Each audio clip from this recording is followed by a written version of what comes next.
After my college reunion, I got drunk and woke up in bed with my ex, Ryan. Crushed by guilt, I planned to confess everything to my husband, Jake.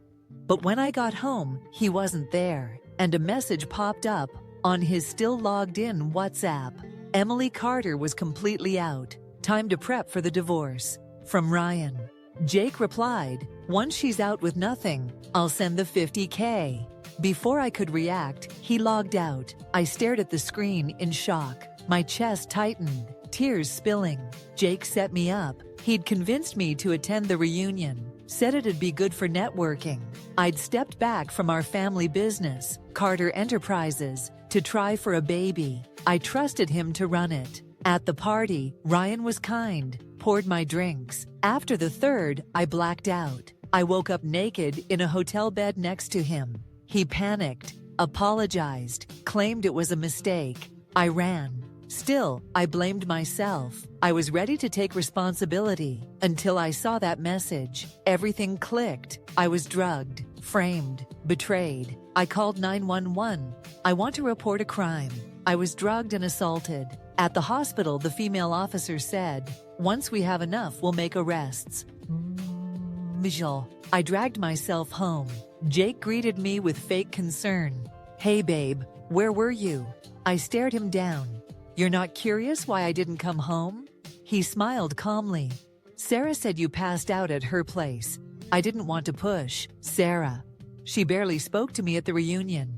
Now she was part of this too?" I threw up. Jake followed, rubbing my back, playing the worried husband. But the flicker of disgust in his eyes gave him away. Later, he tucked me in. "I trust you completely, babe. If I hadn't seen that message, I might have confessed and walked away with nothing." The next morning, I found the usual white pill on my nightstand, the one I'd been taking for years while trying to get pregnant. At the clinic, the doctor confirmed, "This is birth control, long-term, daily use." Of course, I laughed bitterly, then went home, changed into my old power suit, and drove straight to Carter Enterprises. It had been 3 years since I'd walked through those doors. The receptionist stopped me. "Who are you here to see, ma'am?" I replied, "I'm here for my company." She insisted I needed an appointment to see Mr. Carter. I snapped, "I'm Emily Carter, the legal owner. Jake just manages it. Didn't they tell you that?" She froze. An older employee spotted me and told her off. "That's the boss's wife." I corrected him. "Call me Miss Carter." He nodded. "Yes, Ms. Carter." I marched straight to the CEO's office and came face to face with someone I knew all too well. "Sarah?" "Emily," she greeted smoothly, rising from Jake's chair. I frowned. "What are you doing here? Where's Jake?" She smirked. "He just stepped out. I'm his executive assistant now. Didn't he mention it?" Her smugness said it all. No wonder she covered for him. But I wasn't here to argue. "Call the department heads. I'm holding a meeting," I said evenly. She laughed. "You're still Mrs. Carter, for now. But this company? It's Jake's." Then with a gleam in her eye, "You really should confess what happened with Ryan before it blows up." I ignored her. "Last time, call the meeting." She flipped her hair. "Sorry, I only take orders from Mr. Carter." And with that, she strutted out. No time to waste. I called HR myself. The director hesitated. "Mrs. Carter, calling a meeting without Jake." I handed her the business license. "Read, I'm Emily Carter, legal owner. Jake's just the manager." Her eyes widened. "Yes, Ms. Carter."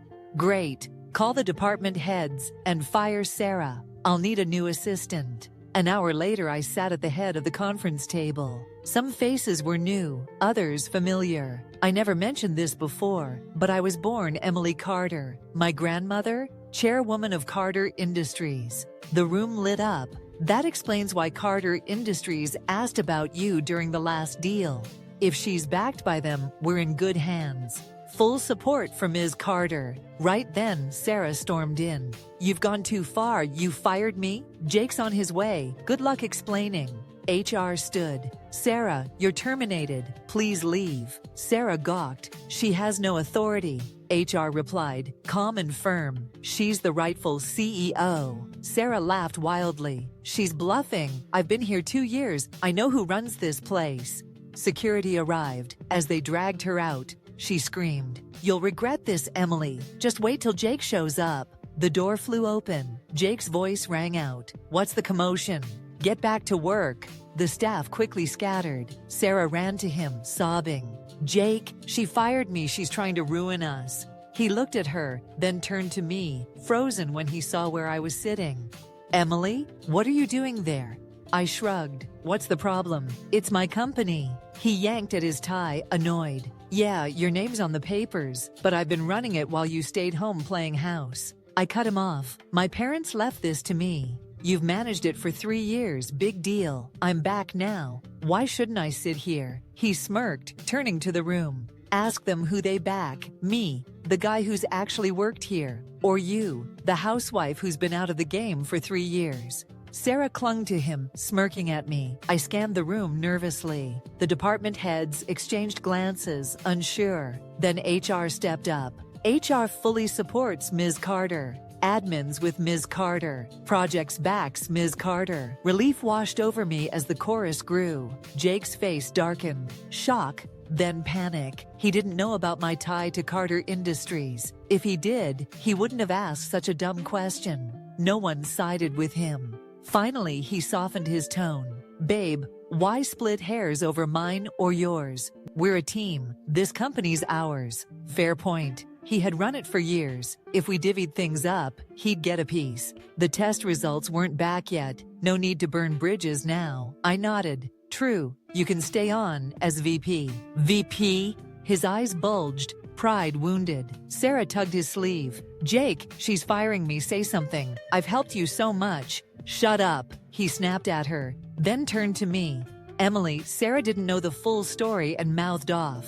Dock her pay a month. Don't fire her." My face hardened. "VP Jake, do I need your okay to fire an assistant?" The room went dead silent. Jake choked, speechless. Sarah exploded. "Emily, you slut.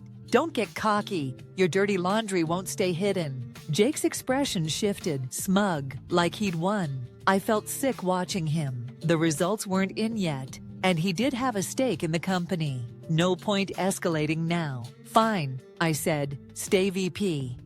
After the meeting, Jake strutted out, confidence back. That night he grabbed me, his eyes calm and victorious. That smug look made me want to puke. With no results yet, I couldn't show my hand. Back home he stared me down, voice cold. "Emily, you know what you've done. Some things can't stay buried. Don't get too comfortable." Before I could react, he asked flat out, "What'd you do last night?" If you didn't look close, you'd think Jake was heartbroken. Too bad his scheming eyes gave him away. I shrugged. "Sarah told you I crashed at her place, right?" He shot up. "You and Sarah are buddies. She'd lie for you. After you fired her today, she spilled everything." I met his gaze. "We haven't spoken in years. You though, you slipped her into the company as your assistant. Who'd she help that night, me or you?" He looked away, coughing. "Her being my assistant was a coincidence. Don't overthink it. At the reunion, Sarah saw you drunk, leaving with Ryan. No point denying it. No smoke without fire." "I don't deny it," I said. "Ryan took me to a hotel." "What?" Jake grabbed my shoulders, roaring. "You cheated on me." He played the wounded husband perfectly. Too bad it was all fake. "So what?" I replied calmly. "Divorce," he shouted. "You screwed up. You're out with nothing." I shoved him off. "Fine by me." His eyes lit up at how easy I caved. I smirked. "I've been a stay-at-home wife. No income. You can have the savings and the house we bought after marriage. And the company." He jumped in. "Sign it over to me, now." I stared at him like he was an idiot. "What are you smoking?" "My parents will left it to me alone. It's not marital property. Even if I walk away broke, you don't get a dime of it." He blinked. "What will?" "I've never seen it." I rolled my eyes. "If you want a divorce, draft the papers. I've got work tomorrow. I'm sleeping." I locked the bedroom door behind me. Jake snapped out of it, banging on the door. "Don't pull some fake will on me. You cheated, and you've got the nerve to act like this. Some wife. This company's my life's work. You gonna ruin it after sitting on your ass for 3 years? You slept with your ex and think you can waltz back as boss? I'll air all your dirt. See how long you last. I shoved in earbuds and crashed, ignoring him. He wouldn't let this go easy. I had to stay sharp for whatever he'd pull next. The next morning, my phone rang as I settled into the office. It was the police. Ms. Carter, your results are in. Your blood tested positive for a sedative. We traced a purchase of the same drug to your husband, Jake Carter, 2 weeks ago via an overseas site. Hotel cameras back up your story about Ryan Brooks. We're moving to arrest them now. Relief flooded me. I was about to thank them when I spotted Jake and Ryan walking into the building, trailed by people live streaming on their phones. I took a deep breath. They're here at my company, Carter Enterprises, 103 Main Street. The office door slammed open. Jake and Ryan barged in. HR's Tracy blocked them. Mr. Carter, what's going on? Jake ignored her, dropped to his knees in front of me. Emily, please, don't destroy the company. You've been gone 3 years. You don't know how to run it. You're ruining everything. Phones were up. The live stream exploded. Comments rolled in. A housewife-turned-CEO? She'll tank the company. What company is this? I'm looking it up. I stared him down. So because I won't hand it over, you sabotage it? Jake clutched his chest, eyes glossy. I've neglected you. You and Ryan. I get it. I don't blame you. I brought him to give my blessing. Just let me keep the company. He bowed his head in fake grief. I laughed coldly. Touching. One wants my company. The other wants a paycheck. Pathetic. Ryan dropped to his knees too. Emily, think this through. The comments turned savage. She cheated? Her husband's a saint. He should keep everything. Boycott Carter Enterprises. Jake kept the act going. I just want peace. Let me run it. Ryan echoed. Don't be stubborn. I snapped. Enough. This circus ends now. Then Sarah burst in, fake crying. I didn't know you were with Ryan. You told me to cover for you, and now you're firing me to keep me quiet. Shut up, Jake hissed, then turned to me sweetly. I'll do anything. Just give me the company. I nearly gagged. The comments got uglier. Jake turned to the staff. Don't worry. I'll protect your jobs. Tracy looked at me, alarmed. I gave her a slight nod. Almost time. I stood, voice firm. I'm not giving up my company. Not now. Not ever. Pointing at Jake and Ryan, I spat. One's a thief, the other a leech. I'm done playing nice. Jake went pale, rage bubbling. The hate online kept pouring in. I smirked. Clear and loud. My parents built this from nothing. No one is taking it from me. Then I waved the meeting off. Let's see what their next move is, because I'm ready now. After Jake's arrest, I filed for divorce. On the day the court ruled, I sold our house and moved on, thinking it was over. But that evening, my assistant called in a panic. Boss, someone leaked explicit photos of you online. I checked. Blurry hotel shots, face hidden, but clearly aimed to expose me. Posted by Colorful Life, implying I was the CEO of Carter Enterprises. I knew exactly who did it. The company trended overnight. Comments mocked me. Then a text came. Like the appetizer. Pay $500K for the full video. 3 days, 1 p.m., coffee shop by the old campus. No cops, or it goes public. I nearly called the police, but I had to be smart, so I made another call. At the cafe, I arrived on time, with cash. Sarah showed up late, wrapped in layers. You're late, I said. She scanned the place, then eyed the bag. The money? I nodded. She handed me a USB. Here. I asked, no copies? She smirked. For now. But who knows later? I slammed the table. She laughed. You got your tape. Relax. She grabbed the bag and turned to leave. I grabbed her arm. This is extortion and a felony. She yanked away. And you're too scared to report me. I win. As she stepped outside, undercover cops tackled her. She shrieked. I set the video to auto-post. You ruin me. I ruin you.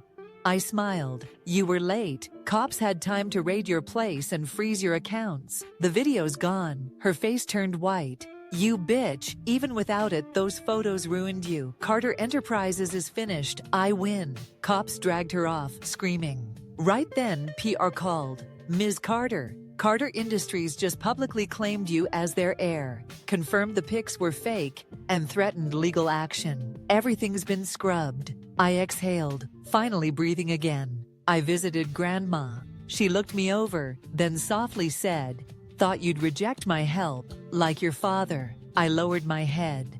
"Sorry I worried you." She gave a faint smile. "At least he raised a daughter with better sense. Come here." I gave her my parents' last message, recorded before the crash. She read every word in silence. I left quietly, letting her have that moment. Jake and Ryan each got 10 years. I pulled some strings. They're sharing a cell with the top dog in prison. Rumors said Jake was already suffering. He wanted to see me. I went. He limped in, couldn't even sit. Tearful, he begged, "Emily, I'm sorry. Please. I've been in the ER 3 times. Rectal injuries. You came, so you still care, right?"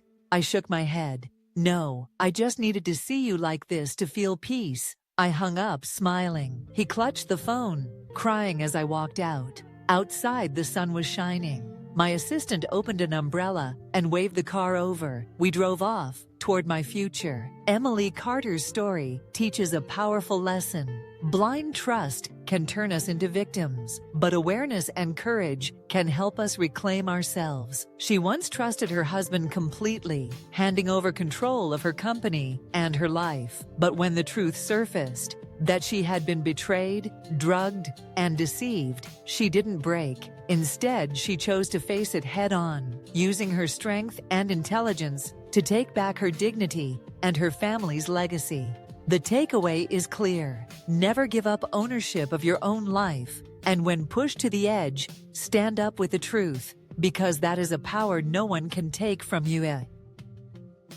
If you enjoy deep, emotional, and meaningful stories like this, don't forget to like, subscribe, and turn on notifications so you never miss a new update. Your support is the motivation that drives us to keep bringing you powerful stories. Once again, thank you for being here, and see you in the next story.